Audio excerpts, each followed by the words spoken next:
ইসহাক আলাইহিসসালামের দুজন পুত্র সন্তান ছিলেন, ঈস এবং ইয়াকুব আলাইহিসসালাম। ইয়াকুব আলাইহিসসালামের ঘরে জন্ম নেন 11 জন সন্তান, যার মধ্যে ছিলেন ইউসুফ আলাইহিসসালাম। আর অন্যদিকে ঈসের বংশধরদের মধ্যে থেকে জন্মগ্রহণ করেন আইয়ুব আলাইহিসসালাম।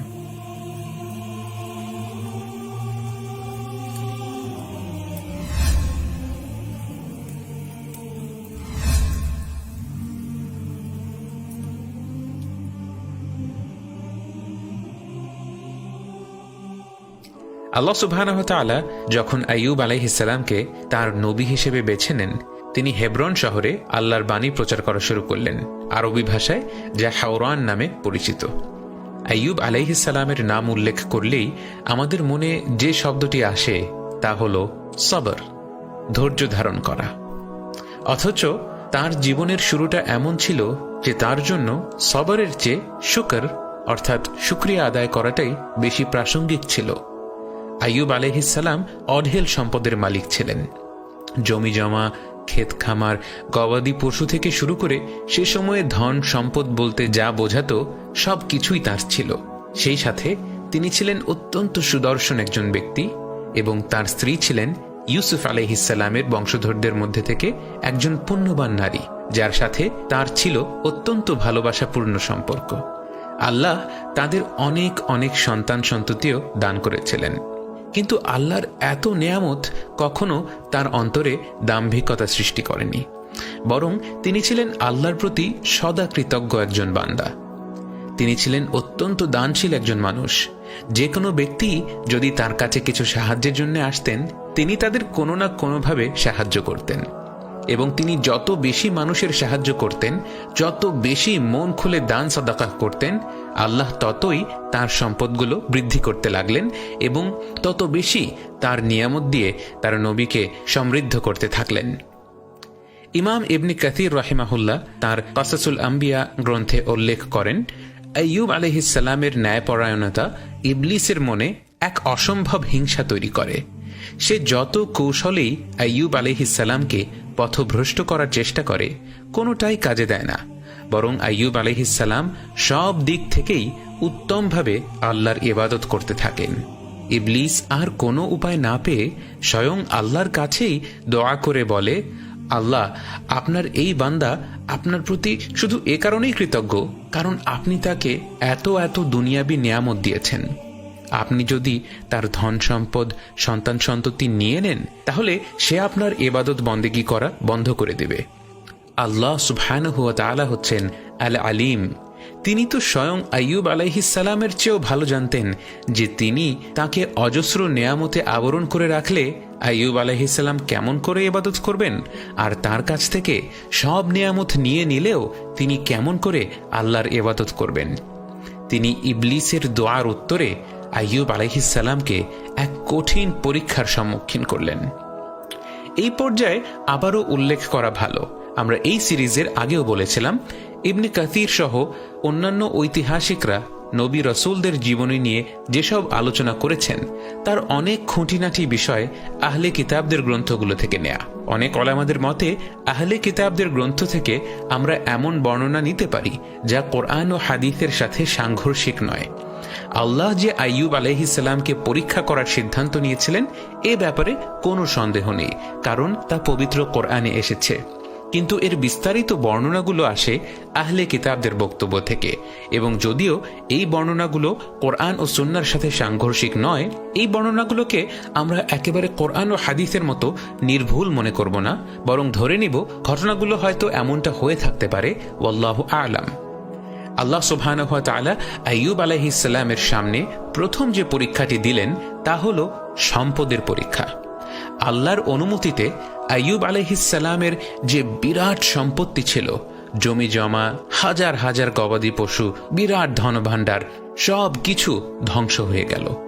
একবার ভেবে দেখুন, একজন ব্যক্তি যার শত শত কোটি টাকার সম্পদ রয়েছে, তার যদি রাতারাতি সব সম্পদ ধ্বংস হয়ে যায়, সে একেবারে নিঃস্ব হয়ে যায়, তার মানসিক অবস্থা কেমন হবে? ইবলিস হয় মানুষের রূপে এসে অথবা ওয়াসওয়াসার মাধ্যমে আইয়ুব আলাইহিসসালামকে বলল, তোমার তো সব সম্পদ নষ্ট হয়ে গেল, তোমার আসলে এত ঘন ঘন দান সাদাকা করা উচিত হয়নি।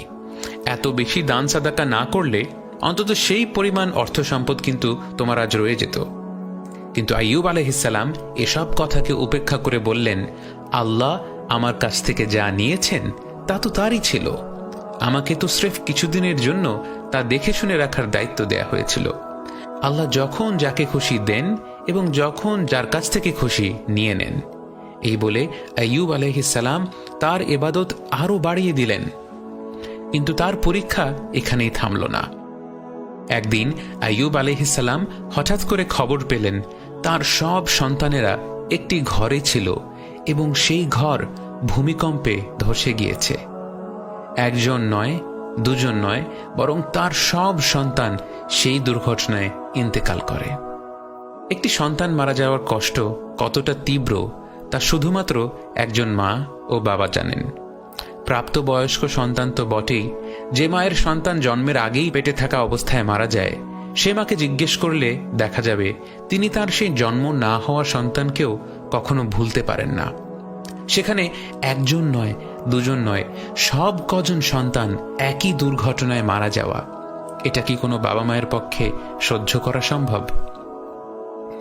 কিন্তু তীব্র শোকের মাঝেও আইয়ুব আলাইহিসসালাম বললেন, আল্লাহ কখনো দেন আর কখনো নেন। তিনিই ভালো জানেন তার বান্দার জন্য কোনটা উত্তম। তাই আমি আমার ঈমানে দৃঢ় থাকব এবং আমার রবের প্রতি কৃতজ্ঞ থাকব। ধন সম্পদ হারিয়ে, সন্তান সন্ততি হারিয়ে এবার আইয়ুব আলাইহিসসালাম মুখোমুখি হলেন সবচেয়ে বড় পরীক্ষার। এতদিন এসব কিছু হারালেও তিনি নিজে সুস্থ ছিলেন, কিন্তু ধীরে ধীরে সেই সুস্থতাও তাকে ছেড়ে যেতে লাগলো।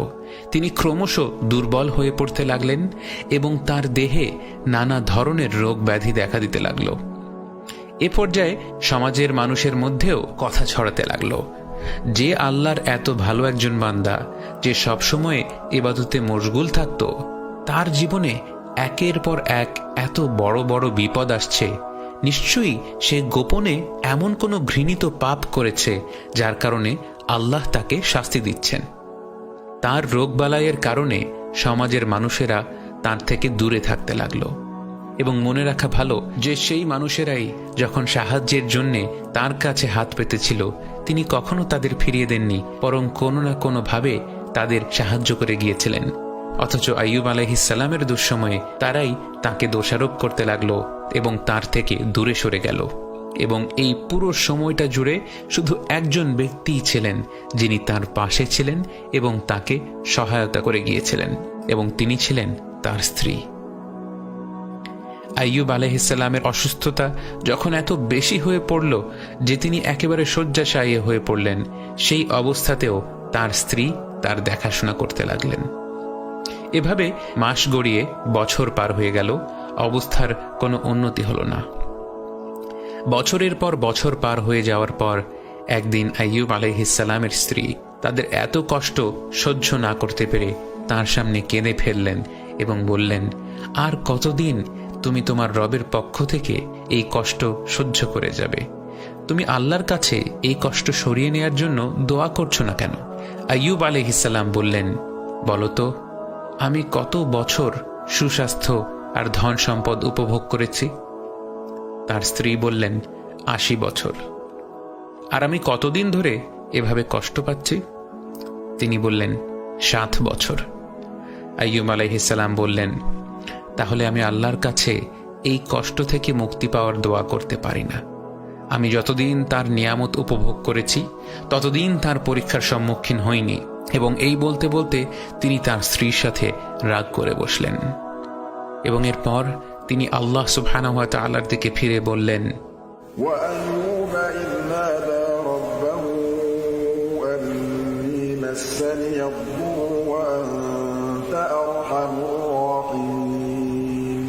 আল্লাহর কাছে তার পরিস্থিতি নিয়ে অভিযোগ করে নয়, বরং আল্লাহর রহমতের জন্য আকুতি করে আইয়ুব আলাইহিসসালাম বললেন, আল্লাহ, খুব কঠিন দুর্দশা আমার উপর ভর করেছে।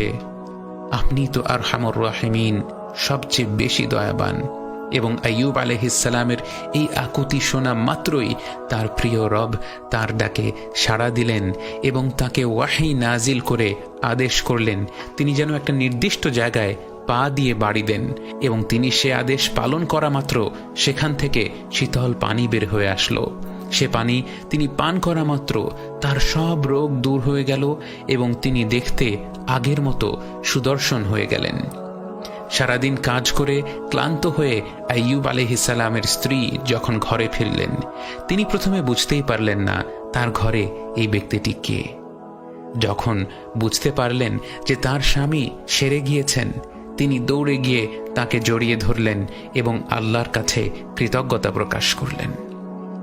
এরপর একে একে আল্লাহ তাআলা তার কাছে সব কিছু ফিরিয়ে দিলেন। তার ধন সম্পদ আগে যা ছিল তার চেয়ে দ্বিগুণ আকারে ফিরে এলো এবং তার আগে যত সন্তান ছিল তার চেয়ে বেশি সন্তান তার ঘরে জন্ম নিল। আইয়ুব আলাইহিসসালামের জীবনী থেকে আমাদের অনেকগুলো শিক্ষা নেয়ার আছে। কারো জীবনে খারাপ কিছু হওয়া মানেই এই নয় যে আল্লাহ তাকে শাস্তি দিচ্ছেন, বরং আল্লাহ তার প্রিয় বান্দাদেরও পরীক্ষা করে থাকেন এবং সে পরীক্ষার মাধ্যমে তারা আল্লাহর আরো প্রিয় হয়ে ওঠেন। আমাদের দুঃসময়ে আমাদের পাশে দাঁড়ানোর মতো মানুষ হয়তো খুব কম থাকবে, বরং সমাজের কিছু মানুষেরা হয়তো আমাদেরকেই দোষারোপ করে বসবে। এসব মানুষের কথায় মনক্ষুণ্ণ না হয়ে বরং আল্লাহর কাছে সেসব মানুষের জন্য কৃতজ্ঞ হওয়া উচিত যাদেরকে তিনি এমন কঠিন সময়ে আমাদের জীবনে পাঠিয়েছেন, যারা সর্বদা আমাদের পাশে থাকে এবং আমাদের সহযোগিতা করে। আইয়ুব আলাইহিসসালাম তাঁর অজস্র নিয়ামতের দিকে তাকিয়ে অনেক দিন আল্লাহর কাছে তার দুর্দশা থেকে রেহাইয়ের জন্য দোয়া করতেই লজ্জাবোধ করছিলেন। নবী হিসেবে তার সবর ছিল অত্যন্ত উঁচু পর্যায়ের। সাধারণ বান্দা হিসেবে আমাদের উচিত যে কোনো রকম দুর্দশার মুখোমুখি হলেই দেরি না করেই আল্লাহর কাছে সাহায্য চাওয়া এবং মনে প্রাণে এটা বিশ্বাস করা যে এই দুর্দশা তখনই কেটে যাবে যখন আল্লাহ চাইবেন, এবং আল্লাহ তখনই তা চাইবেন যখন এই দুর্দশা কেটে যাওয়া আমাদের দুনিয়া এবং আখিরাতের জন্য সবচেয়ে ভালো হবে। আইয়ুব আলাইহিসসালামের জীবনী থেকে আপনি আর কি কি শিক্ষা নিতে পেরেছেন কমেন্ট করে জানিয়ে দিন।